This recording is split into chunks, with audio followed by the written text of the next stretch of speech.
buenos días otra vez. Buenos días. Comenzamos con alegría y también con un poco de tragedia, ¿no? Porque esta ha sido una tragedia sin lugar a dudas. No, sin duda. Ahí la dejo para que nos Bueno, lleve de la mano y nos ayude a entender cómo las sociedades se convierten en... Bueno, yo creo que eso es a través de la historia, no es nada nuevo, ¿no? Pero bueno, que ahora la podamos entender mejor y ver cómo podemos nosotros no caer en esa situación.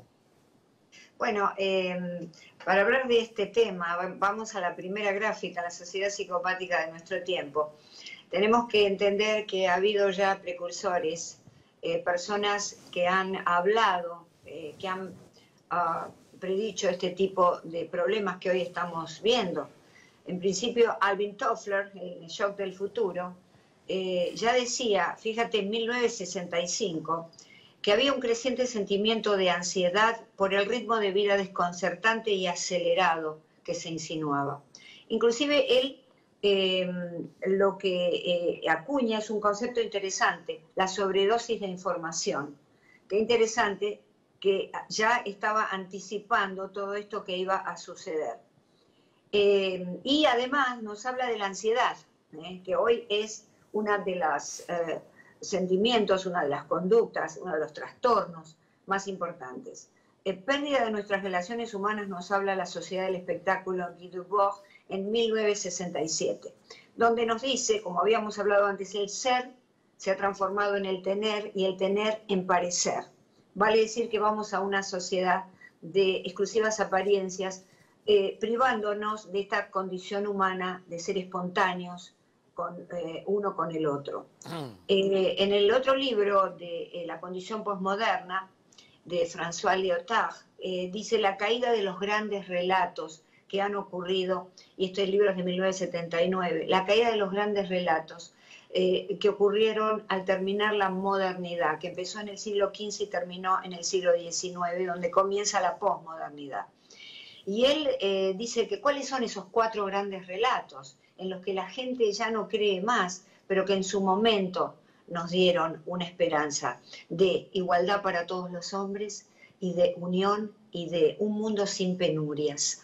Estos 4 relatos fueron el cristianismo, el iluminismo, el marxismo y el capitalismo. Parece que el hombre, entonces, la humanidad, se ha desencantado, ¿no?, ante esta promesa no cumplida de un mundo mejor, y entonces ha caído en el nihilismo, que el nihilismo viene de nihil, nada, ha caído en la nada. Hoy en día no se cree en nada.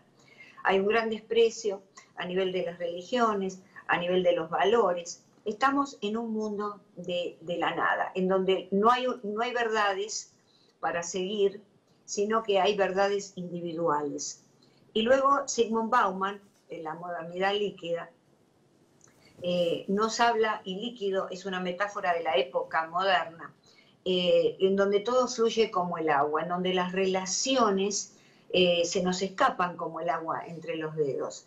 Es demasiado versátil esta vida, que nos impide el asentamiento en las relaciones, digamos, el perdurar que antes existía. Y nos crea, dice él, angustia existencial. Vale decir que acá se anticipan las 3 grandes puntales clínicos, psicológicos de esta época, que son la ansiedad, obviamente consecuente de depresión, y la angustia existencial, es decir, angustia, ansiedad y depresión, es lo que más estamos viendo, por supuesto, formando parte de diversos cuadros psicológicos. Y en la próxima gráfica decimos que cada época tiene una tendencia mental dominante. De las 5 épocas de la historia en que se dividió el hombre acá en la Tierra, vamos a elegir 3. La Edad Media era teocéntrica, es decir, el hombre creía solamente en Dios, y por eso esas catedrales góticas que se elevan al cielo, las catedrales medievales, buscando siempre a Dios, y había una fe ciega, absolutamente ciega, en los dogmas judeocristianos. Ahora, el tema que se produce en esta época fue la división entre el cuerpo y el alma. El cuerpo no significaba nada y el alma lo era todo. Y esta época dio también una manera dominante de trastornos. Había trastornos místicos, severos, Enfermedades como la histeria se trataban justamente como posesiones demoníacas, una gran ignorancia, un gran oscurantismo, que llevó también a su trastorno definido, determinado. La Edad Moderna, como decimos, del siglo XV al XIX, la Edad Media fue del siglo V después de Cristo al XV, era antropocéntrica. Entonces el hombre coincidía con la teoría en que la Tierra era el centro del universo, entonces el hombre se creía muy omnipotente, muy omnisciente, había una división entre el cuerpo y la razón, y todo lo que importaba era la razón. Y esto dio también graves trastornos de omnipotencia, grandes trastornos megalomaníacos dentro de la sociedad, pero también aportó mucho, sin duda, al comienzo de la ciencia, ¿verdad? Con Descartes en el siglo XVI. Y esta época postmoderna, esta época que vivimos, es egocéntrica y en ella aparece un concepto que no aparecía nunca, no lo hemos visto anteriormente en la historia. El concepto de individualismo, que atenta en contra de la naturaleza humana, porque la naturaleza humana es gregaria y debe, de alguna manera, para sobrevivir, mantenerse en sociedades.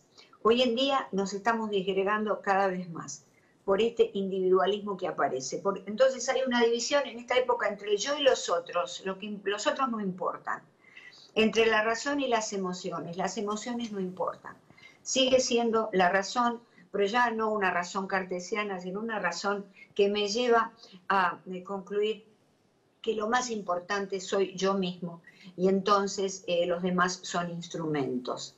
En la próxima gráfica vamos a recordar entonces las características del psicópata para unirlas luego a la sociedad. Trabaja para sí mismo, considera a los otros objetos para lograr sus fines. Frialdad, promiscuidad sexual, predación, son predadores, sumamente carismáticos, mentirosos, infieles, crueles con los demás. Grandes actores se disfrazan para conseguir sus objetivos, persuasivos e inescrupulosos, tienen falta de empatía y solo tienen dos emociones. Por eso se les dice que tiene falta de empatía, la ira y el entusiasmo. Entonces, en la próxima gráfica hablamos sobre la coincidencia de los valores del psicópata con los valores de la sociedad moderna. Psicópatas hubo siempre, pero la sociedad no los alentaba de la manera en que lo alienta esta sociedad postmoderna o contemporánea. Vamos a ver entonces las características de esta sociedad. Hay perversión de la ley en beneficio propio, lo estamos viendo seguido. Manipulación, engaño, una estética oscura, un arte realmente que no comprendemos, esos cuadros que visitamos hoy en día, en donde vemos inodoros, en donde es un arte que lo consideramos arte, vale millones de dólares, pero es un arte oscuro, un arte que no resalta las cosas positivas humanas, ¿verdad? También nos gustan las películas de terror, estamos muy conectados con lo oscuro. Hay un desapego afectivo y el éxito a ultranza. Tenemos que ser exitosos pisando en la cabeza a cualquiera, porque eso es el designio de la época. El encanto superficial que observamos en las redes sociales, ¿verdad?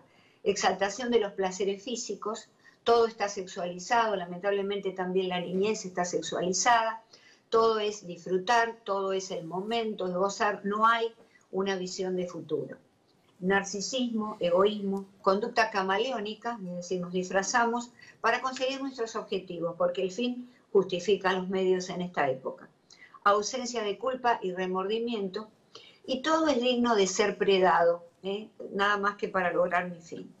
El pensamiento economicista es la religión imperante. El mercado, la economía, lo material, es nuestra religión actual.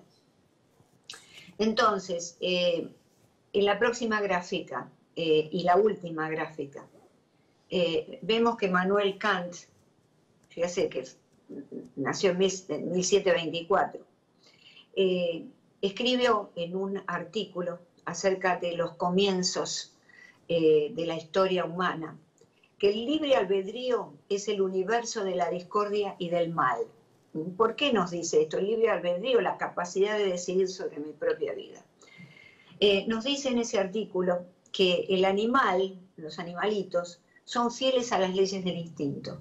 Es decir, son fieles a la comunidad. Para preservarse, son fieles a esa comunidad. Lógicamente no saben que son animales, están llevados por los impulsos de la especie, los impulsos instintivos. Pero el ser humano se destaca, porque con el proceso de hominización, allá en la prehistoria, fue desarrollando un impulso enigmático, nuevo, que es el impulso que lo llevó a decidir por sí mismo, pero no ya a decidir lo que es necesario para sobrevivir, sino los deseos que tiene. Vale decir que ese libre albedrío nos lleva más allá del instinto, y entonces dice Kant que el ser humano es fiel a sí mismo, es fiel a ese derecho de elección particular que nació muy atrás en el tiempo y que es evolutivo. Entonces, yo creo que tenemos que plantearnos en esta sociedad el tema del libre albedrío y el tema de la libertad, un tema que no nos gusta tocar, que nos parece un poco inconveniente, vamos a dejarlo allí, todos somos libres, hacemos lo que queremos. Pero tenemos que plantearlo seriamente y me parece que sería conveniente el tema del libre albedrío y de la libertad humana tocarlo en el próximo programa. Una cosa sobre el animal y el ser humano, que el ser humano es fiel a sí mismo y el animal es a los instintos. El instinto es una reacción del medio ambiente que lo entrena a que pueda actuar, y eso es el instinto. Pero el ser humano no es lo mismo, reacciona de acuerdo por lo que ha percibido o por lo que ha recibido y se pone una coraza para defenderse. Por eso nada más que cree como él percibe las cosas. Ocupa muchísimo que las sociedades están acabando y utilizan la manipulación, y utilizan una serie de cosas, las mentiras y una serie de cosas, las falsedades, todo lo que se reflejó ahí para poder tener control. Doctora. Sí, la psicopatía es de corte organizativo porque encuentra en las sociedades justamente el caldo de cultivo para desarrollarse, para desplegar sus poderes sin problema, lo que implica que, bueno, la sacamos del ámbito de la psiquiatría, de la genética del cerebro y la posicionamos en el centro de las sociedades. Muchas sociedades promocionan cultural, estructural y directamente este tipo de patología, podemos llamarlo, aunque sabemos que no es una enfermedad, ¿verdad? Sino que es una conducta, una forma de ser en el individuo por un cerebro límbico diferente o estructuras funcionalmente diferentes. Entonces, sin duda que hay sociedades que promocionan. Podemos decir Estados Unidos. Bueno, Estados Unidos no solamente es Estados Unidos, puede ser también estructuras sociales que vemos en otros países que llevan a tiranías, ¿verdad? Estados Unidos hoy en día tiene un problema. Bueno, Estados Unidos particularmente con el tema del pensamiento economicista como religión, ¿verdad? El tema de la economía, del mercado, de la competencia, del rendimiento a ultranza. Y es decir, debemos ser exitosos, debemos desarrollarnos. Pero la competitividad que se plantea en estas estructuras sociales es un poco cruel, es un poco descarnada, ¿verdad? Acá existe el concepto del perdedor y el ganador. Si uno no llega a eso, es un perdedor, y es un concepto demasiado totalitarista hablar de perdedores y de ganadores. Pero sin duda favorecen, y ya es como, hay muchos artículos que mencionan el hecho de que, claro, en esta sociedad, si uno no llega a ser ese competidor psicópata, digamos, que voy adelante con todo el dinero y trato de tener una fortuna, realmente me voy a sentir muy mal. Entonces obliga a la gente que no tiene esa disposición competitiva, digamos, terrible, la obliga a seguir adelante. Por un lado es bueno, porque, bueno, nos desarrollamos económicamente. Ya. Pero como hablamos siempre, el término medio es importante y estamos moviéndonos hacia un extremo, ¿verdad?, en el que, del cual tenemos que cuidarnos. Recordemos que los grandes imperios han caído cuando han llegado a sus extremos. Entonces, yo creo que debemos mantener el equilibrio en el desarrollo personal, económico de la persona, sin llegar a hacerlo, pisando la cabeza a los demás, con este desapego afectivo, sin manipularlos, sin que exista tanto engaño, ¿verdad? Yo creo que de alguna manera sí, estamos viviendo tiempos psicopáticos. Yo lo que estoy tratando de comparar es el impacto que hace en el individuo ser un psicópata y que el impacto que hace, el problema de ser un psicópata en la sociedad. Lo que tú me pides, el diagnóstico, sí. En realidad es un diagnóstico sociológico, porque aquí estamos hablando de sociedades que debido a la globalización, este tipo de estructuras, por supuesto que se diseminan a otras partes del mundo. Estamos hablando de países no en desarrollo, sino hiperdesarrollados. Ahora, fíjate qué interesante. En el siglo XIX, un médico francés, Tanchou de apellido, descubre y acuña el concepto de enfermedades de la civilización. Él se refería a la incidencia del cáncer en el medio rural y urbano. Había diferencias, es decir, descubre que había mucho más cáncer, inclusive locura, lo que en ese momento se llamaba locura, en el medio civilizatorio que en el medio rural. Es decir, estas enfermedades de la civilización luego fueron desarrollándose con aportes de nuevos investigadores y se descubre que cuáles son estas enfermedades, ¿verdad? Que llevan a problemas nutricionales y psiquiátricos. Son la obesidad, las cardiopatías, el colesterol, enfermedades nutricionales, trastornos alimentarios, por ejemplo, ¿verdad? Trastornos del estado de ánimo y abusos de sustancias. Es decir, que todo esto son enfermedades de la civilización, de una civilización que nos está dando demasiado de lo que no necesitamos a nivel humano. Sabemos que los seres humanos nos desarrollamos mucho más cuando luchamos por las cosas y las cosas no se nos ofrecen tan fácilmente. Y entonces, de pronto, en un medio en donde no hay el estrés que provocan o que producen las grandes civilizaciones occidentales, ¿verdad? Vale decir que dentro de estas enfermedades de la civilización podemos agregar ahora las enfermedades psicológicas, y vemos que la psicopatía es una traza la psicopatía no es una enfermedad, es una forma de ser, pero que es una traza de esta cultura en la que estamos viviendo, que básicamente se desentiende del otro, que lo único que pensamos es en nosotros mismos. Nosotros tenemos dos tendencias, la gregaria y la individualista. Evidentemente la gregaria está en nosotros y la vemos cuando hay un accidente, lo vemos acá en Estados Unidos muy seguido, y entonces se paran los autos y se meten en canales donde se hundió un auto y tratan de salvar. Esa es la tendencia gregaria.